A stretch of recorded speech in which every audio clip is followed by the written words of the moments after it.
오늘 7장 1절에 보면 암비볼리와 아볼로니아를 다녀가 라고 나와요.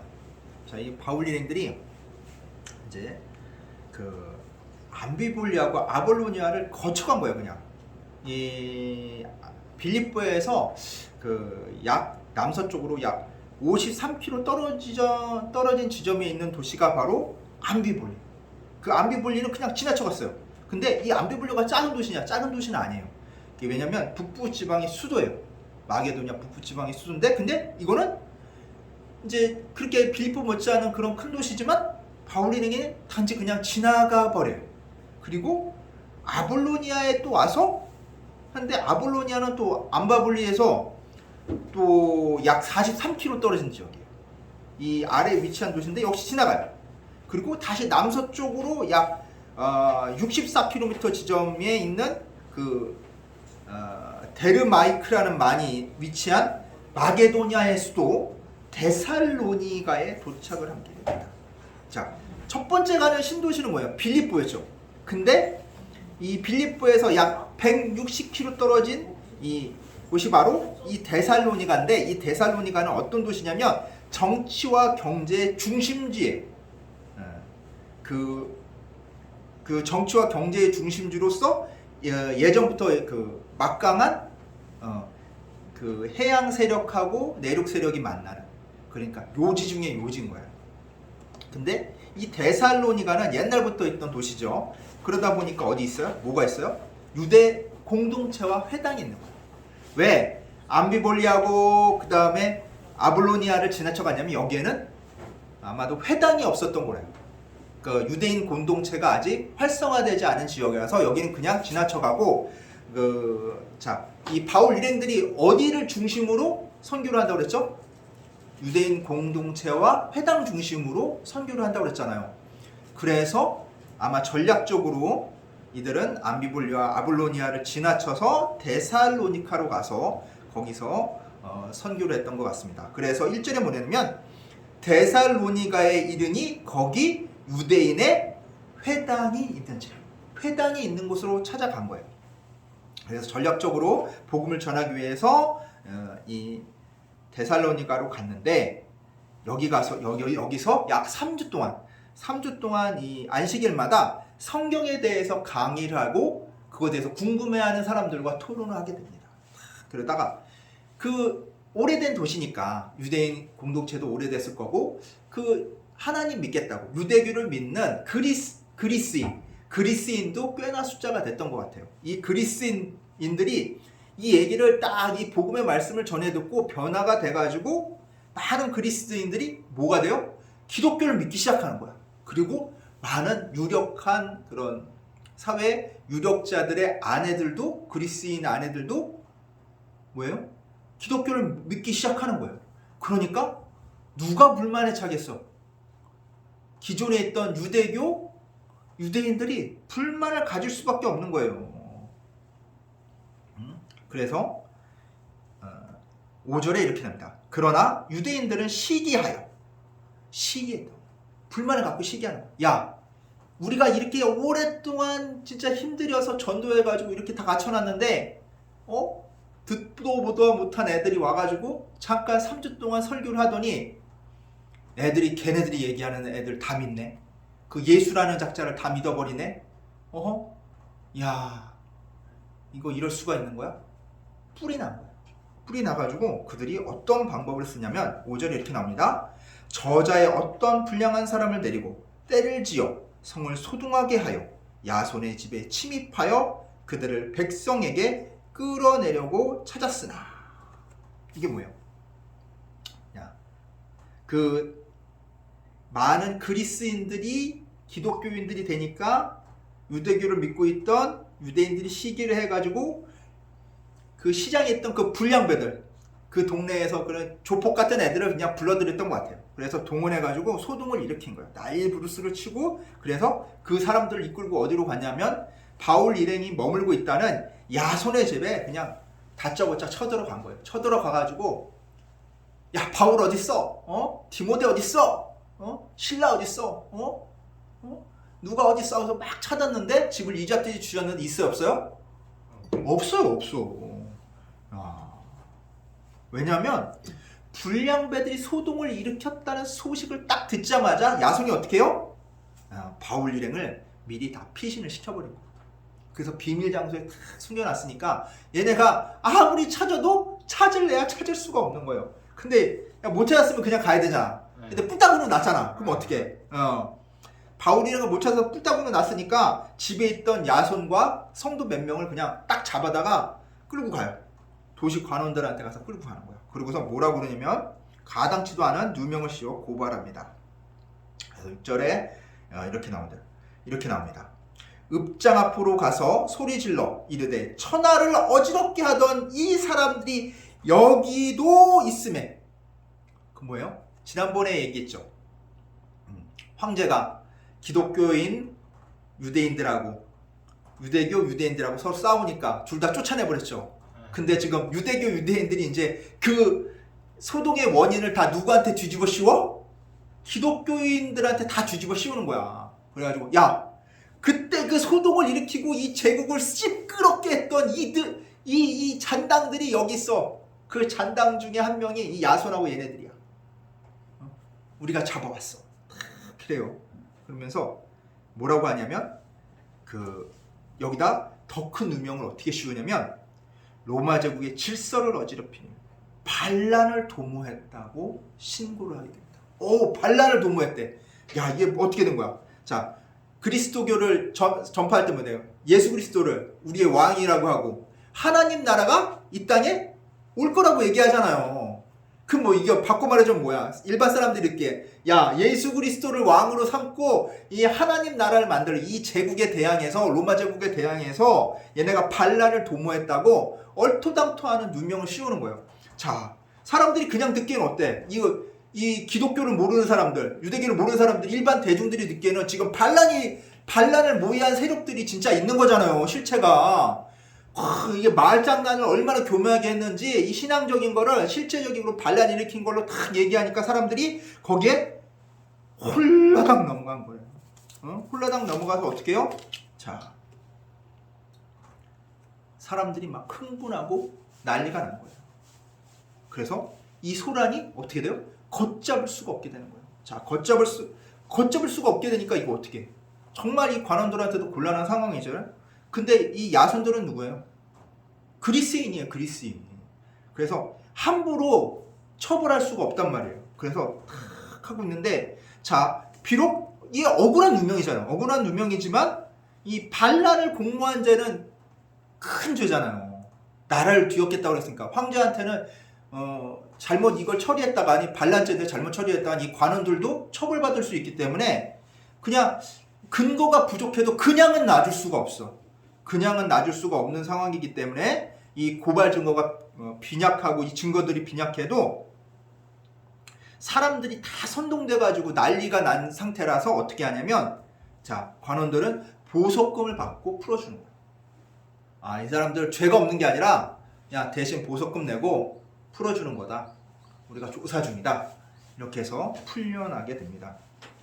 이때 이 풀려난 얘기를 듣고 이 비밀 장소에 숨어있던 바울 일행 중에 바울하고 누구요? 누가는 야음을 튼타 데살로니가를 빠져나가 베레아로 가게 됩니다. 이 데살로니가에서 약 남서쪽으로 80km 떨어진 곳이 베레아라는 도시예요. 이 바울 일행이 전부 다 빠져나가요. 비밀 장소에서 빠져나가가지고 베레아로 가게 되는데 이 베레아 사람들이 이 충청도랑 좀 비슷한 것 같아. 대부분 점잖은 성품이에요. 이 점잖은 성품의 베레아 사람들은 복음을 기꺼이 받아들이는 거야. 맞아.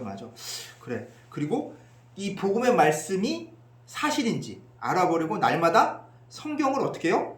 읽고 자신들의 지식, 생활체험을 바탕으로 바울이 설교한 내용이랑 다 비교 검토해서 복음은 어때요? 진리로 받아들이게 되는 겁니다. 그래서 많은 유대인들뿐만 아니라 뭐 그리스인들까지 다 이제 하나님을 믿게 되는 거예요. 예수 그리스도를 구세주로 믿게 되는 거죠. 그래서 이렇게 이제 베레아에서 이렇게 선교가 잘 되니까 이 소문이 어디까지 나요? 역으로 데살로니가까지 나는 거야. 데살로니가에는 누가 있어요? 자, 바울 일행한테 분노했던 누가 있어? 유대교 유대인들이 있어요. 자, 이 데살로니가의 유대교 유대인들이 이 베레아에서 바울 일행이 이렇게 선교를 잘 하고 있다는 소식을 딱 들으니까 어떻게 돼? 베레아에서 이 선교 활동이 있다는 소식을 딱 들으니까 그냥 있어요? 지체 않고 이제 베레아로 달려가는 거야, 이들이. 달려가가지고 어떻게 해요? 이 데살로니가에서 썼던 방법으로 똑같이 사람들을 선동을 하기 시작하는 거예요. 근데 베레아에서는 이 데살로니가에서처럼 선동이 잘 안 돼. 호응이 없어요. 왜냐하면 이 데살로니가 사람들이랑 다르게 이 베레아 사람들은 어떻게 돼요? 성품이 점잖고 그 다음에 감정적으로 어떤 사건을 받아들이기보다는 이성적으로 검토해서 받아들여요. 그러니까 지금 어떻게 해봐요? 설교도 바울이 설교를 했어. 그 설교 내용을 그대로 그냥 다 믿고 받아들이는 것이 아니라 어떻게 해요? 검토하는 거야, 검토하는 거야. 진짜 맞나 안 맞나? 성경 읽어보고, 야, 그 성경 그 구절 얘기했는데 진짜 성경이랑 맞아? 다 찾아보고 자기네들이 경험하고 자기들의 지식 이런 걸로 다 검토해가지고 그때서 자기들이 딱 이성적으로 이해가 될 때 진리로 받아들였다고 그랬잖아요. 이렇게 다 이게 이성적으로 검토하고 받아들이는 사람인데, 예? 이 베레아 사람들한테 이 데살로니가에서 온 그 유대인들이 선동하는 게 먹히지가 않는 거예요. 근거도 부족하고 내용도 부실하니까 그들의 주장이 전혀 먹히질 않았던 거예요. 그래도 그들이 소동을 일으킨 거잖아요. 불량배들 매수해가지고 소동을 일으킨 거기 때문에 이 소동은 소동이에요. 그 관원들이 좋아할 리가 없어요. 그래서 바울 일행을 두 그룹으로 나옵니다. 바울과 누가가 먼저 베레아를 떠나서 바닷가로 먼저 가게 돼요. 혹시라도 이게 만약에 일이 잘못돼서 붙잡히게 되면은 어떤 일이 벌어질지 알 수가 없잖아요. 그래서 두 그룹으로 나온 거예요. 지도자급인 바울과 수행원격인 누가가 한 팀, 그 다음에 지도자격인 신라와 수행원격인 디모데 한 팀, 이렇게 해서 두 팀으로 나눠서 먼저 한 팀이 바닷가로 떠나고 그 다음에 신라와 디모데가 나머지 팀으로 어디에 남아있어요? 베레아에 남아서 아직까지 선교 활동을 하고 있었던 거예요. 자, 근데 이 바울과 누가가 어디까지 가게 되냐면 여기 아덴이라고 나오는데 이게 아테네예요. 아테네. 그리스의 진짜 역사 깊은 도시, 수도라고 말할 수 있는 아테네에 도착을 하게 됩니다. 그곳까지 안내한 베레아 성도들에게 바울이 부탁을 해요. 자, 신라와 디모데에게 아테네로 어떻게 하라고요? 오게 해달라고 부탁을 하게 됩니다. 그래서 나중에 신라와 디모데가 이 바울 일행과 아테네에서 만나게 되죠. 자, 우리가 이게 보면은 이 청양 지역에는 두 개의 방송이 잡혀요. 어떤 방송이 잡혀면 극동 방송 중에 전북 극동 방송도 잡히고 대전 극동 방송도 잡혀요. 근데 이 극동 방송, 이 지역 방송으로 대전 극동 방송은 대전 지역, 이쪽 충청도 지역에 있는 목사님들이 설교가 많이 나오고, 이 전북 극동 방송은 이 전북 지역에 있는 목사님들 설교들이 많이 나와요. 근데 보면 전북 극동 방송에서 목사님들 설교하는 거 보면은 이 감성적인 설교가 많아요. 반대로 이 대전 극동 방송에서 설교하는 그 목사님들의 설교를 보면 이성적인 설교가 많아요. 이렇게 완전히 그룹이 틀려요. 그럼 뭐야? 이 전북 지역은 뭐랑 좀 비슷해요? 데살로니가랑 좀 비슷하고. 자, 이 대전 이쪽, 이 충청도 쪽은 어디랑 비슷해? 베레아랑 그 성향이 비슷한 거예요. 이게 보면은 이 데살로니가 지역은 뭐예요? 열정이 강하죠. 열정이 강해 보일 수 있지만 또 뭐예요? 이 데살로니가 사람들이 뭘 잘 당해? 선동을 잘 당하잖아. 감정적이다 보니까 확 이제 막 선동돼가지고 앞뒤 안 따져보고 야 이건 잘못된 거야. 새치에 놀아날 가능성이 높단 말이에요. 근데 이 어때요? 베레아는 반대로 이 열정은 좀 다소 약하게 보일 수 있어요. 야, 이거 진리라고 얘기했는데 진리인 것 같아. 근데 진리인 것 같지만 내가 한번 확인해 볼게. 그래서 열정은 약해 보일 수 있지만 어때요? 쉽게 선동 당해야 안 당해요? 안 당하죠. 선동을 안 당하는 거야. 왜? 막 머릿속으로 생각을 하니까 저게 진짜인지 거짓말인지 계속 생각하니까 쉽게 이겨오라 그러면 막 글로 휩쓸리는 게 아니거든. 그러다 보니까 쉽게 안 속는 거예요. 쉽게 안 속는다고. 그런데 봐봐. 둘 다 장점이 있고 둘 다 약점이 있어요. 보면 우리가 이게 성경에 보면 데살로니가전서, 데살로니가 후서 이게 어때요? 바울이 쓴 이 편지가 남아있죠. 그리고 이 데살로니가전서는 이 보존되어 있는 바울 서신 가운데 가장 오래된 거예요. 가장 오래된. 약 주후 한 50년경에 쓰여졌을 거라고 보여지고 있어요. 근데 베레아서 있어요? 베레아서가 없어. 베레아 그쪽 지역에도 서신을 보냈는지 안 보냈는지 모르겠지만 지금 남아있진 않다고요. 이것은 뭐냐면 열정이 있어요. 우리에게. 이 성도들에게 열정이 있고 이성적으로 냉정한 이 냉정도 있어요. 근데 냉정만 해서도 안 되고 열정만 가져서도 안 된다는 거예요. 오늘 말씀은 자, 바울이 이들한테 맞춰서 설교를 했겠어요? 어떻게 설교했는지 모르지만 바울이 설교한 내용은 진리만 선포했어요. 근데 그것을 받아들이는 사람들이 어때요? 다 틀린 거야. 같은 내용이라도 받아들이는 사람에 따라서 그 내용이 어때요? 달라질 수도 있는 거예요. 근데 그걸 이용해가지고 이제 오늘날 이 설교하는 목회자들의 가장 큰 문제점 중에 하나가 뭐냐면 청중을 너무 의식한 거예요.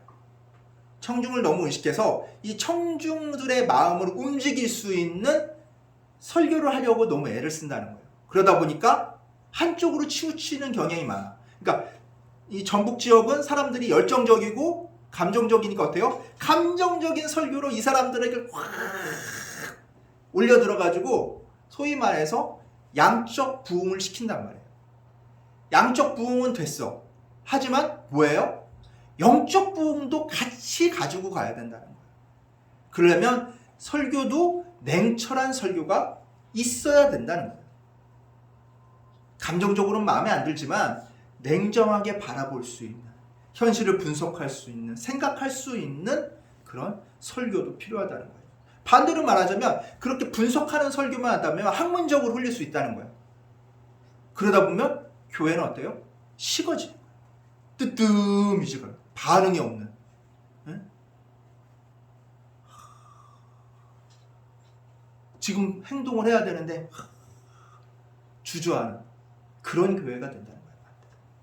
그렇기 때문에 이 교회 안에서 우리에게 가장 필요한 것은 열정도 있어야 되고 냉정한 것도 있어야 되는 거예요. 그러나 무엇이 중심이 돼야 되냐? 그건 무엇이 중심이 되냐면 학문적인 것이 아니라 이 책으로 바라보고 성경을 읽어서 학문적으로 연구하고 다 대입해보고 하는 것이 아니라 우선 뭐 해야 돼요?